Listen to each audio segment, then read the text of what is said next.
বাইন্ধা রাখা যায়।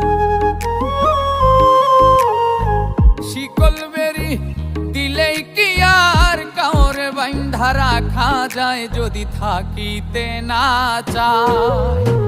কি লাভ হইল শিকল বেরি দিয়া পাখির পায়, আমার মন ভোলা পাখিটা এখন উড়িয়া বেড়ায়। কি লাভ হইল শিকল বেরি